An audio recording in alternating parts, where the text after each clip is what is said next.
The Paradigm. Written by Alan Draven and read by Alan Draven. Chapter 1. As far back as I can remember, I always wanted to be a private eye. I used to spend my Saturday afternoons at the Bijou Theater as a teenager with my friends watching double bills starring Humphrey Bogart and Robert Mitchum. I grew up idolizing those guys, wanting to be them. My name's Jim Coffin, and I am a dick. I was born February 29th, 1952. We only celebrated my birthday once every 4 years when I was a kid. I like my cars fast, my jack with Coke, the drink, not the white powder, and my dames to be dressed to thrill. In the good old days, as opposed to what? The bad new days? I never understood that saying. Unless you're nostalgic, there ain't no such thing as good old days. Besides, nostalgia taints memories. As human beings, we have a tendency to look upon the past with a certain fondness. But I digress. Anyhow, in the old days, I never used to take a personal interest in a case. Now that I'm more, seasoned, now that I've softened up a bit, I made the mistake of allowing myself to get emotionally compromised. I must be getting old. Yeah, 32's real old these days. I've made a reputation of working the odd cases. This fine city of Bitterness, Louisiana that I live in is a magnet for supernatural occurrences and things of that sort. I've made a career purely by accident of taking on cases of that nature. I'm pretty good at what I do. Been doing it for 10 years on my own, and prior to that, I worked for a short period of time for a licensed private investigations agency. Not that I'm gifted or exceptionally bright. I'm just a persistent, stubborn son of a bitch who's too curious for his own good. Usually gets me into plenty of trouble, but it also gets the job done. Well, most of the time. The case I'm about to give an account of was the strangest one I'd tackled yet. It happened in October of the year 1984. Ronald Reagan was president. The Summer Olympics had taken place in Los Angeles that year. The movie Ghostbusters ended up the biggest draw at the box office, and Bruce Springsteen rocked his way to the top of the charts with his Born in the USA album.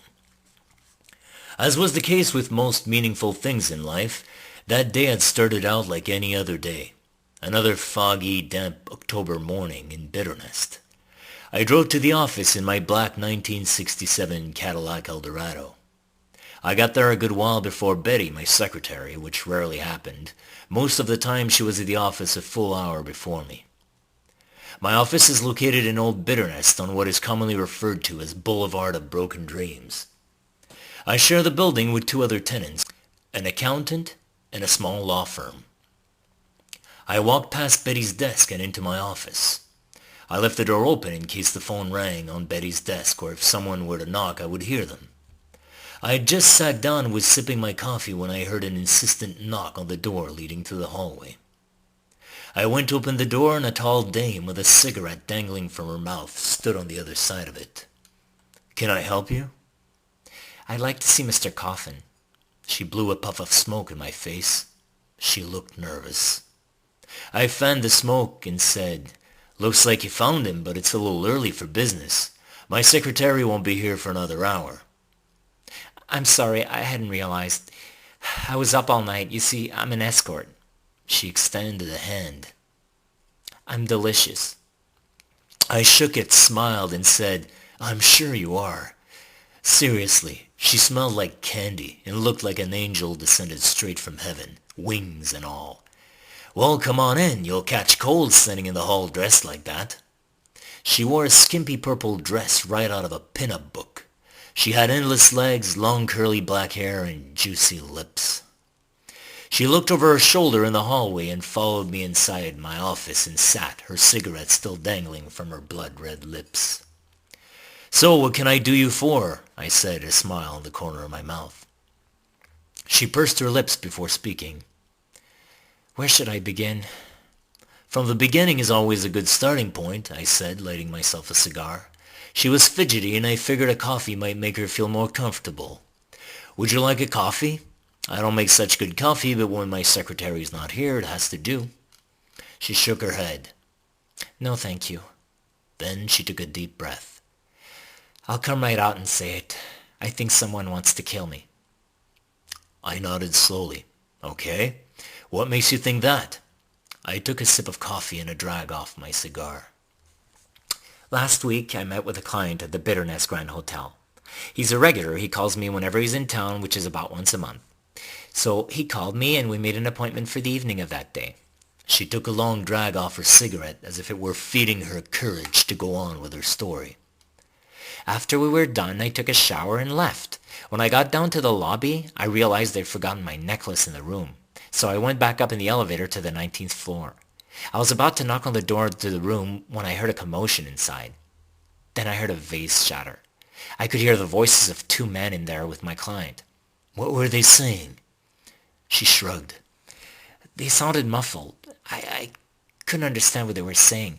I got scared and was about to turn away when all of a sudden the door opened.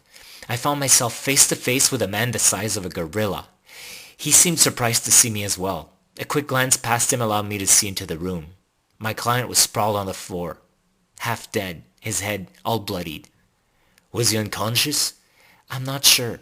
He might have been dead already. He wasn't moving.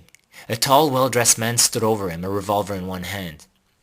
He turned around and saw me. I was frozen. I couldn't say a word. A little voice inside my head screamed at me to run. And that's what I did."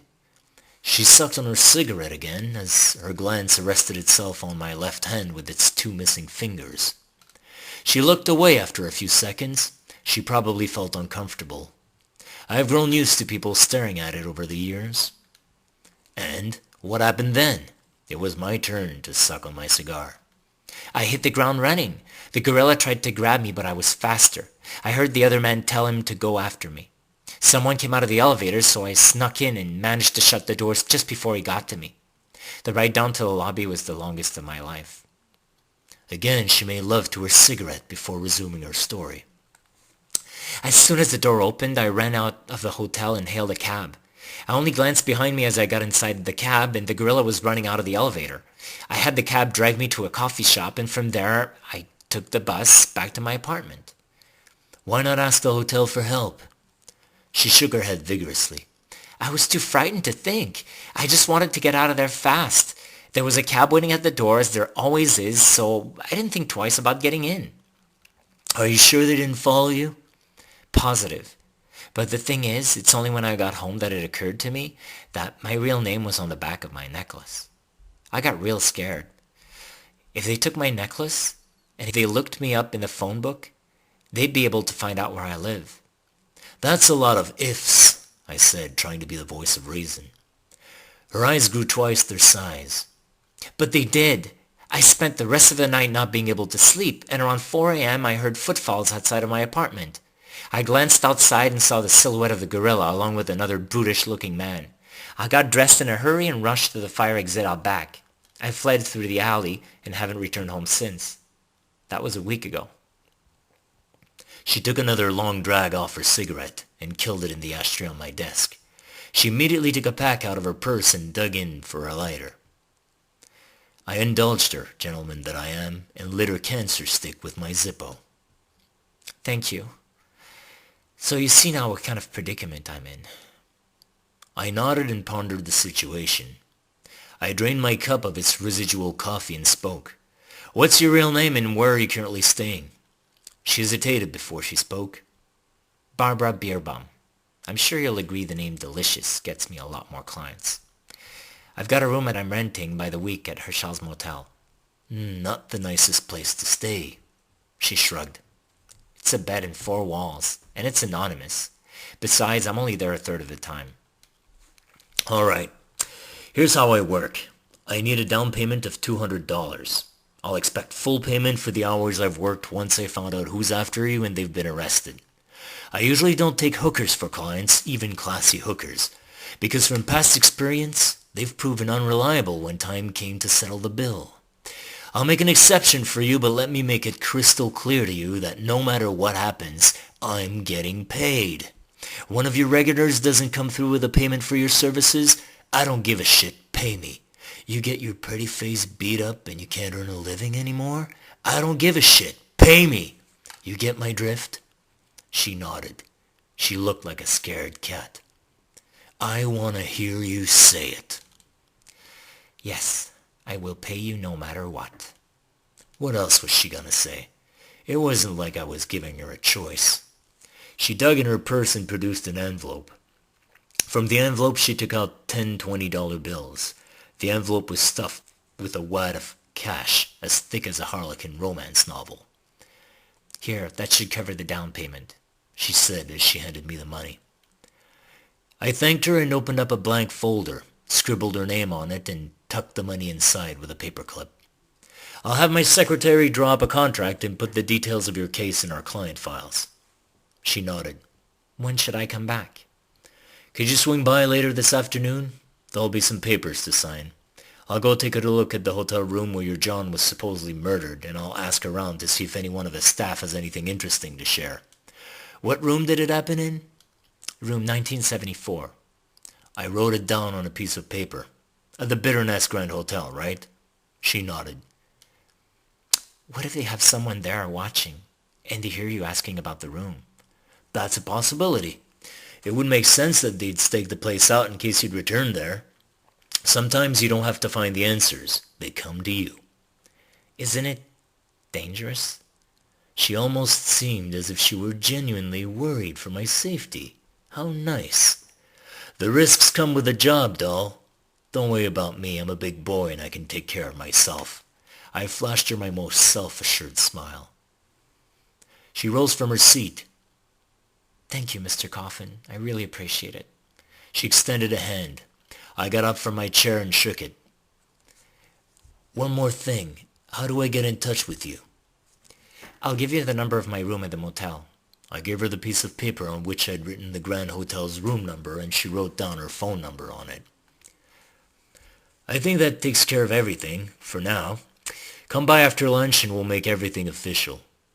I will. I walked with her to the outer door of the office. She smiled and was on her way. I watched her swaying hips and her firm butt walk away in that tight dress of hers as she turned the corner and disappeared down the stairs. A lot of men would do just about anything to get inside that dress.